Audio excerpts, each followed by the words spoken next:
Hello, everybody. Welcome to kind of a special edition of Timeout Tuesday, but we're joining you Wednesday afternoon. But we're so excited. So go ahead and grab whatever you need, and we will be back in 30 seconds.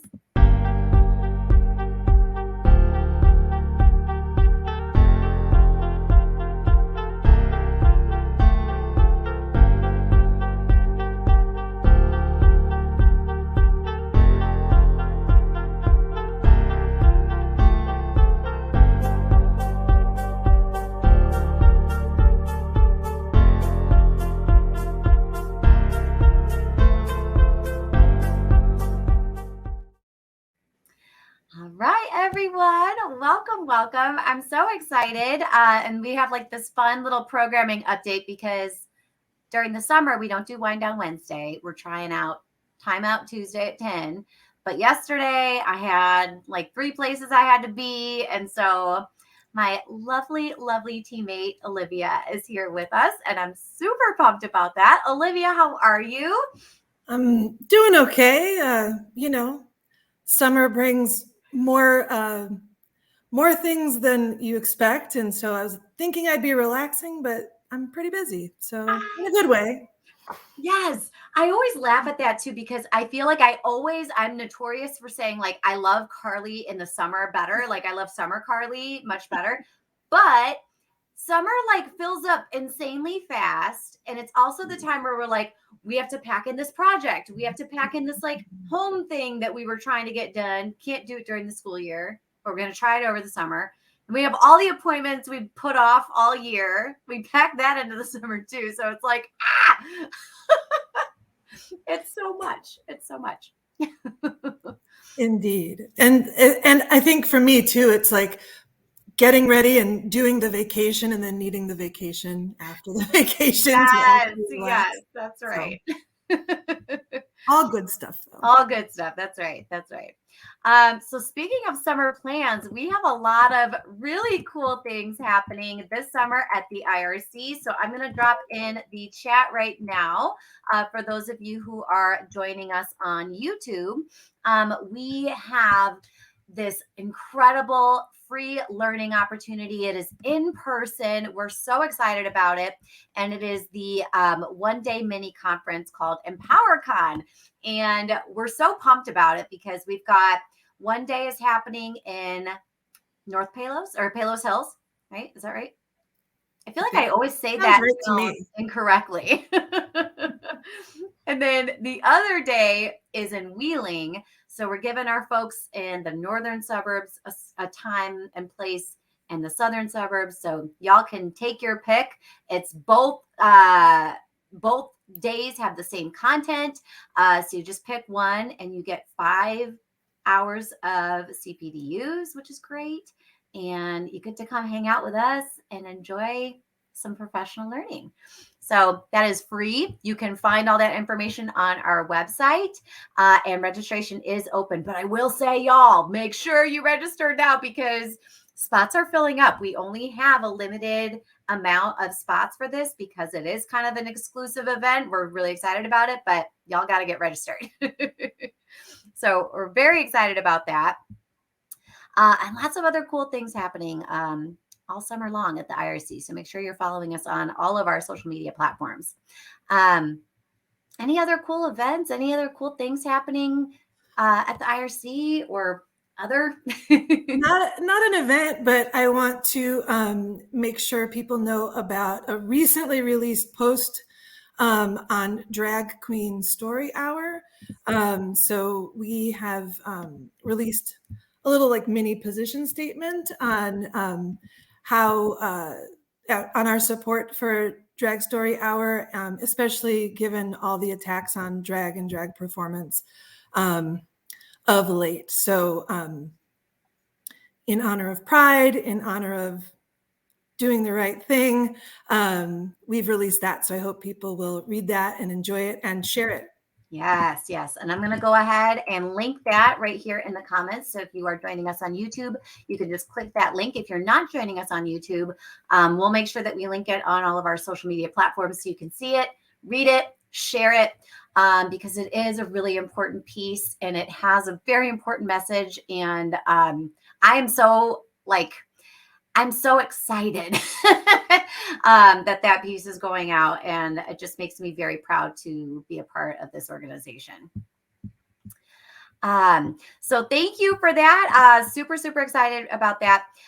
Today's topic, as we are kind of coming together this afternoon, is we kind of wanted to start having a conversation about science of reading, and multilingual learners. So, on a kind of related note, I want to share the position statement that we have from the IRC, that has been up on our site for a little while, a few weeks now. So I want to make sure that we have that linked for you as well, so I can link that.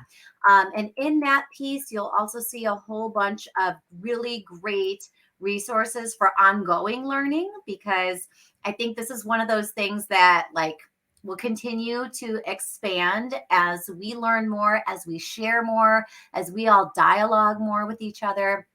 So I just kind of want to open it up, Olivia, wherever you want to start and hop in, because there's so many different ways that we can take this. Yeah, well, so I've been really, we've released this piece on science of reading, and obviously it's, people are talking about it all over. And I think I've been thinking a lot about the kind of the intersection of that conversation with and literacy in general with the idea of translanguaging. I just got back from the Translanguaging Institute in Albuquerque, and it was super cool. And I could go a lot of different directions with that. But just to start off, I think there was a lot of conversation there about science of reading and really taking a multilingual perspective, and making sure we just have a critical eye on this or any other initiative that affects all students, including bilingual and multilingual students. So there was a lot of great conversation about, kind of exerting our agency as educators to really look at something with that lens, right? Mm-hmm. So in this case, science of reading, and really being judicious about what we extract that might really serve our population, but really being attentive to how there may be a monolingual perspective in certain pieces of that concept or that practice, especially as it manifests in different ways in different districts. So really thinking about how we as educators claim agency over those kinds of decisions, and really it's incumbent on us to bring that multilingual perspective. Yes, yes. Oh my gosh! So you said so much. So I want to hear more about. I really do. About the conference you just attended in Albuquerque, because that sounds incredible. But it sounds like a lot of dialogue was happening there about this topic, which is exciting. And again, like I think it's also become one of those things where it's been like polarized, like you're either in this camp or you're not in this camp. And like I've seen some pretty heated debates on social media feeds and stuff like that. But I think there's also still this like layer of like, what do we know? What do we not know? How comfortable are we with this knowledge and like with our own understandings? But there's so much. But I'm going to go ahead and shift gears if you don't mind. I would love to talk more about the translanguaging piece. Because you were just in Albuquerque. So I think there's just so many different things that we can do, because while science of reading has a lot of like hot topics, I'd love to kind of dive a little bit more into the translanguaging. So yeah, if you can kind of steer us any, like, again, any takeaways, any key moments from the conference or other pieces. Well, actually what you just said, right? This kind of culture of we need to be all in on one camp or the other, this kind of idea of either or, and we have to stand firm in that. is actually a great contrast to one of the concepts behind translanguaging, right? That there's this kind of both and, this kind of letting go of these rigid binaries that we tend to gravitate towards in our culture, and really make space for fluidity across ideas or practices. Again, with that agency piece, like having the freedom and having the kind of the permission that we give ourselves or that we demand from others to make decisions and think more fluidly about some of these things. So like one of the things that comes up again and again, it came up at the Institute, is this concern that people say, well, if we're doing translanguaging, then we like what happens to the English language instruction? Like, does that just all erode? Is it just a free for all, right? So there's this either or thinking, and in dual language programs, it's particularly a concern too, right? Because they're trying to protect time, not just for English language development, but also language development in the partner language of the program, right? Spanish or Arabic or what have you. So I think that's kind of a key thing for us to keep top of mind and to keep chewing on, is like, how do we create space for both things being valid and important, without feeling that we have to like keep them separate and keep them and like stand in just one place, right? So one example, to be a little more concrete, is that in a dual language program, for example, we can create translanguaging spaces where we are really paying attention to the natural ways that kids are using language and inviting in their home language practices, whatever that may be, right? And then also having protected time where our focus is really about the development of English or Spanish or Tagalog or Urdu or whatever the language is in that space, right? So, and I think we can be creative about how we structure that in our programs and in our classrooms and in kind of the in-between spaces, in the hallways, in the lunchroom, right? So that fluidity, I think, is something that is a stretch for many of us. We have a lot of structures and mandates and rules, and we have to engage in a certain level of criticality, like how well those are serving us and where they might not be. Yes. I appreciate so much that you said that, because I remember being in the classroom and like being so tied to like my flow charts and my tables and my language allocation plan and all of the things, right? Like we have been trained to function in that type of way. But like, if we're thinking about justice for the kids that we are serving, like we can't just be living in these like rigid structures. Like we're not teaching robots and our brains are not robotic. Like we really like allowing that fluidity to happen allows us to be inclusive of our students.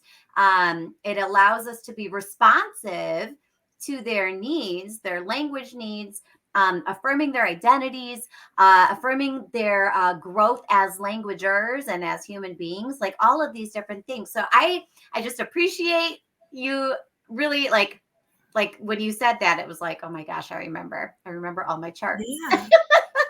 Yeah. And I think, and it's a real process to, to get good at that piece of it. It's really the art of teaching, right? Is like having plans, having structures. It's not about throwing away structure. Yes. Right? Yes. It's not a free for all. Yes. Yes. Having plans, but anticipating that there are going to be things you want to respond to contingent in the moment. Yeah. There are going to be things that you don't want to let go or ignore, right? Because you have a plan. And so that flexibility, I think, is really hard to cultivate because of our own personalities, maybe, but also because the culture of the school may not really encourage that of teachers. And so that's a tension, I think, that's out there.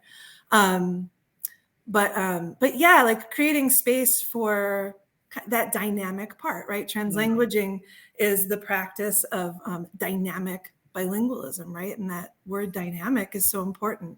So we have to resist this like push to be kind of static and rigid in our spaces. So, and Yeah. it's a tough balance. It's tough.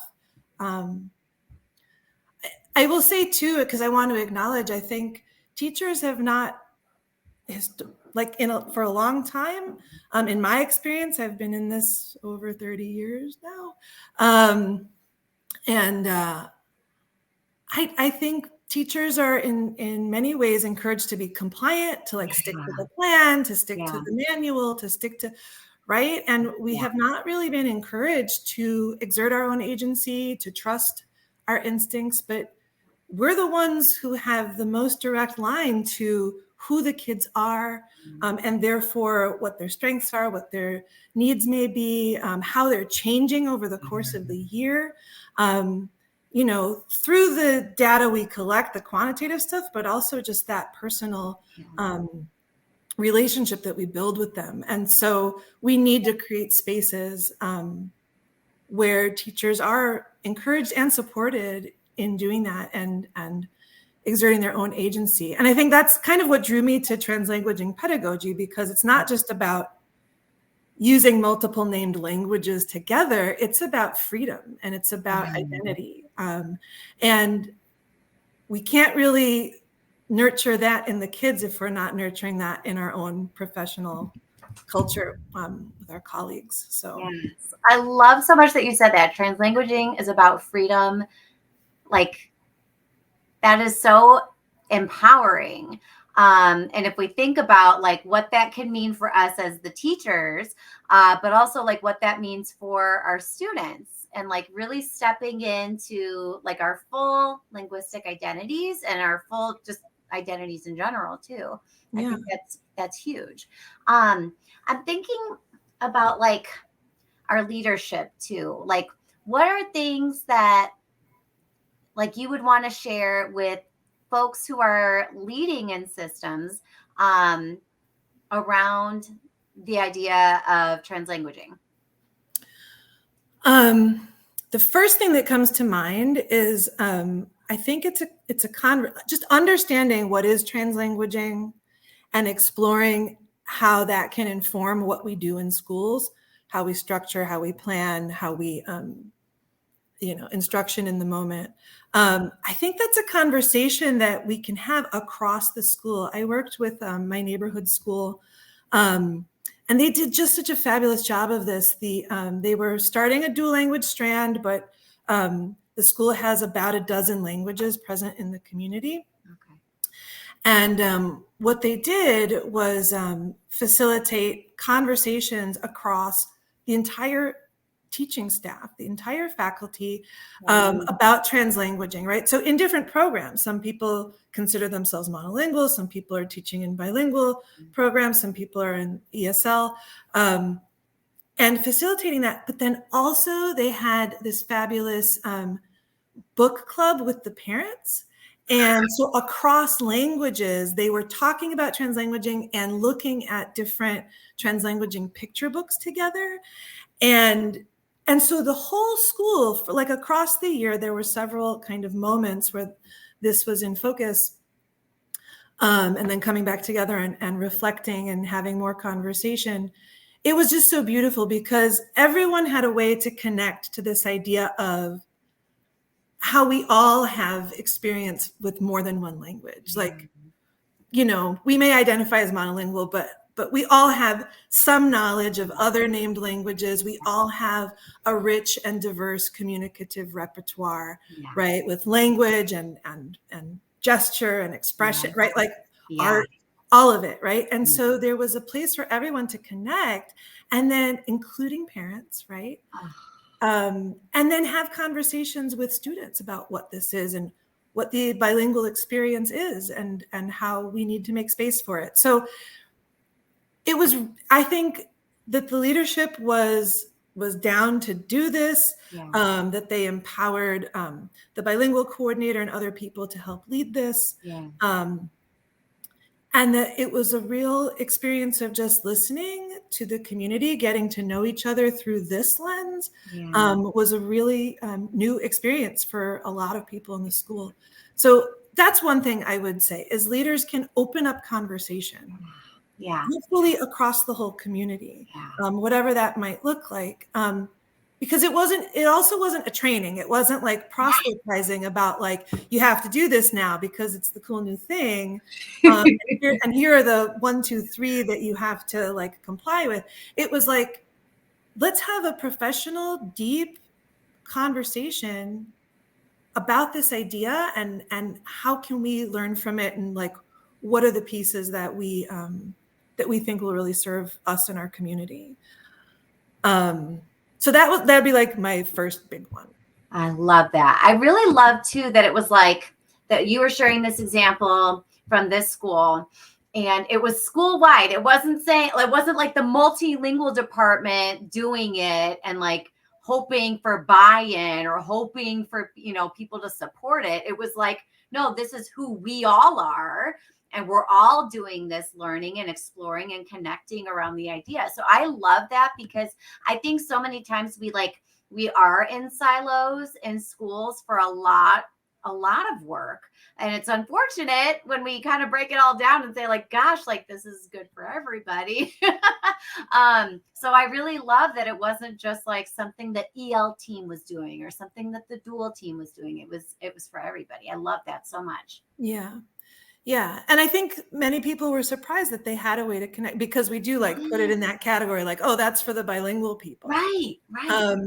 And it was also really cool, and in lots of spaces, not just in this example, the storytelling that comes out and Yeah. the importance of telling our stories and connecting the dots of how our experience as students growing up, in our lives now, we show up as who we are to our work, right? That's Yeah. not divorced from our life as a teacher. And so it creates an opportunity for people to really understand what's influencing their decisions and their stance on things and what they think is best for kids, Yeah. right? And then to hear other people's stories, and maybe that's challenging where Yeah. we were, right? But like, that's all good. That's like what a learning space should be about. Yes. And I think the more we're doing that, storytelling and learning and connecting, the grown-ups in the building, the Yeah. more we understand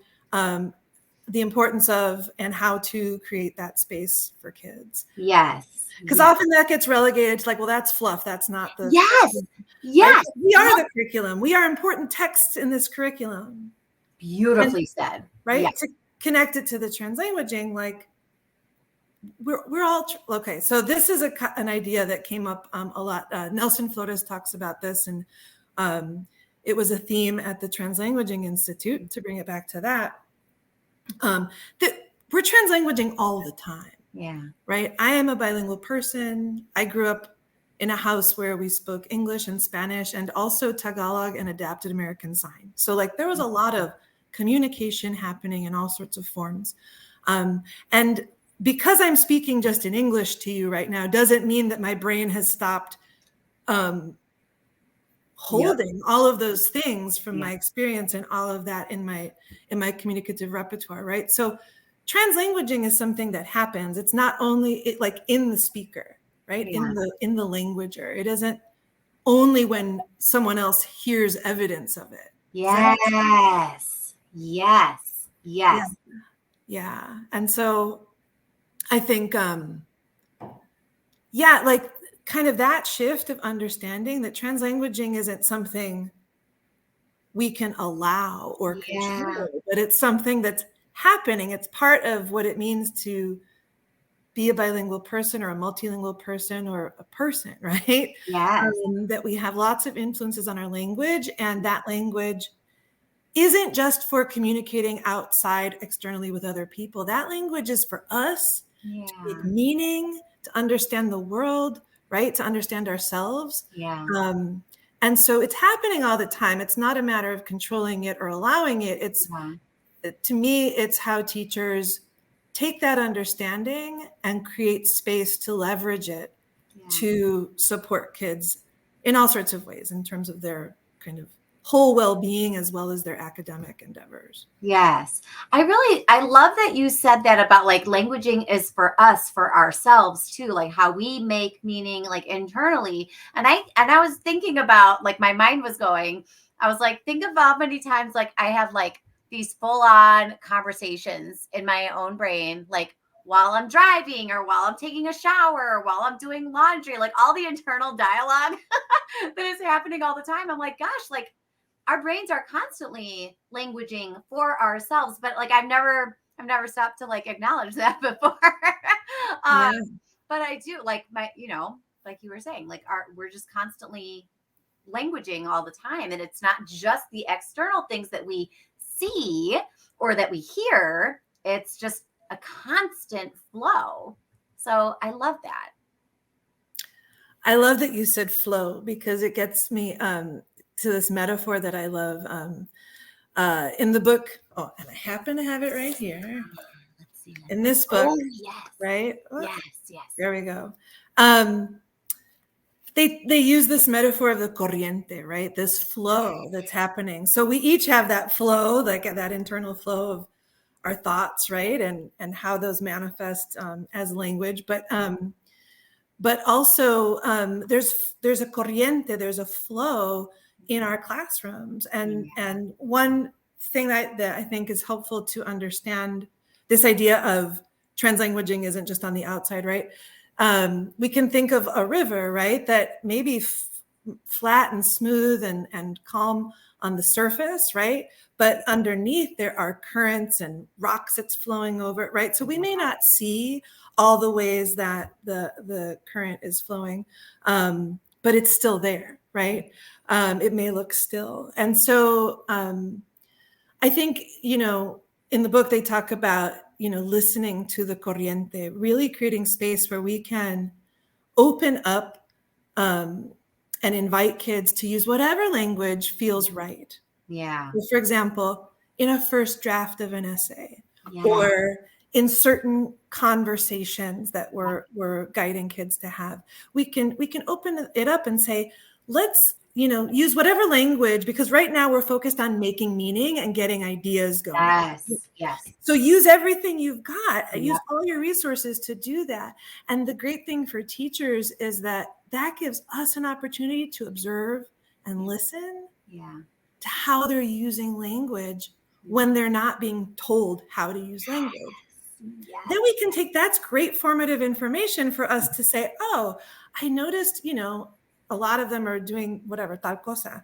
And then we can build in a mini lesson or whatever, not to correct it, but to amplify their understanding of how they can leverage language to be understood and to communicate in different ways, in different contexts with different people, right? So yeah. So again, it's not about right or wrong. It's about what's happening. How do we use it? Yes. Oh my gosh, so many good like little bombs you had just there. Like, there was so much. I love that you said like it's not about correcting, it's about amplifying. I think that's huge, like in and of itself. Like that could be like a whole other conversation that we explore. Yeah. Well, I think it's about, right, like if a kid is classified as an English learner, right, like baked into that label, we're supposed to focus on their English development, right? But I think it's more useful to me to think about, we want to expand their linguistic repertoire, right? It doesn't mean we want to negate, or we like to do this, it leaves no room for anything else, right? And right, they're English learners, but English language development is not the only thing they're working on. They're in school to learn about lots of things, not just language development. And so all of their language resources can support that meaning making and that deepened learning. So yes, absolutely. Yeah. So can you hold up that book you have one more time, because I want to make sure that folks can see it. Is it it's Ophelia Garcia, right? Yeah. Oh my gosh, I'm terrible at this. Okay. The Translanguaging Classroom. Glare. Trying to avoid glare. I want to make sure that I can link that book because I know teachers will always watch this and they'll say, like, can you link that resource? So I'm just going to go ahead and link that in the comments for us so that folks can grab that book. Do you have any other like preferred resources? I'm trying to look at, because when you held up that book, there's mine. I was looking at my shelf trying to find it. And I was like, there's no way I'm going to be able to find this in time. I'm glad you have it handy. It's a really good one. It's a good one. It's got a lot of like tabs and stuff. Yeah. So I have a lot that that I like. One kind of one-stop shop resource is the CUNY NICEB website. So I can pop that in. Let me see. I don't know about the link, but we can pop that in later. But the CUNY NICEB website just has a huge amount of like translanguaging guides, book lists, recommendations on other resources. They have videos of teachers in different grade levels and different types of programs, all using translanguaging, including, just so it's clear, teachers who are monolingual using translanguaging pedagogy in contexts where they have multilingual learners. And from that group, CUNY NICEB is a website, right? But then there are several books. En Comunidad is one of them. Rooted in Strength is another. I can put together a short list of my favorites, but those are all authors who were kind of from that, who had their kind of genesis in this work in that group. The other one, I do have it here.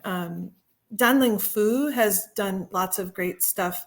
But I mentioned drafting in a home language or in a mix of languages, like just drafting ideas. So in this book, Writing Between Languages, Danling Fu talks about that and kind of guiding kids, even when the goal is to get them writing in English, to give them space to get their ideas out. And kind of like one big nugget from that book is that she looked at when students, are able to write in a draft in a home language, and then when they've translated that and compared it to a draft that they were made to do only in English, all of these things are revealed about who they are as writers that were not in when they drafted, and then you read the translated draft. About word choice, about author voice, about and ideas, right? Yeah. That when they're at early stages of language development and they're made to draft in English, those things don't come through, and so you miss so much of their kind of intellectual and creative self. Yes. When you do that, and so anyway. Love that. Awesome. So I tried to link a few of those there in the comments, but there's just a lot of really great resources out there. And I think it's a growing list, right? Like, I feel like more and more people are starting to really do a lot of learning and a lot of connecting to the pedagogy of translanguaging. So I think it's an exciting time. It's an exciting time for translanguaging in classrooms. But for sure. Yeah. Well, Olivia, thank you so much. I can't believe like our time is already like up all the way. Yeah. And I wanted to share one final book recommendation because I believe it was yesterday, but World Refugee Day. And I was so excited to receive this book in the mail. This is called Where Wildflowers Grow. And I made a little TikTok over on my TikTok channel. So I can link that as well. But this is a really, really beautiful book, and it gives the author kind of shares her experiences from her childhood of life in a refugee camp. And I'll see if I can find it really quick. But there was one moment in the book that really struck me, which was when she was saying goodbye to all of her friends. And there were so many tears. And, I think many times when we talk about students coming to the U.S., they're sometimes it's an assumption like, oh, well, now you get to come to the US and like lucky you. And that's it's not out of luck for many of our students. And the line that the author shared on that page is, if life in America is so great, why is everyone crying? And just like it captures that idea of goodbye, and all of the heartache and the hardship that goes with, you know, leaving a place that has served as your home Mm. for, for so long. So definitely want to recommend this book. I know there's a lot of really wonderful books on this topic, but this one was new to me, so I wanted to share it here. But Olivia, thank you so much for hanging with me today on this Wednesday afternoon. And next week, we'll be back on Tuesday at 10 a.m. And I will have other IRC buddies with me to explore other hot topics in the field. But Olivia, have a wonderful rest of your day. Thank you. You too. And we'll see you all next time. Thanks.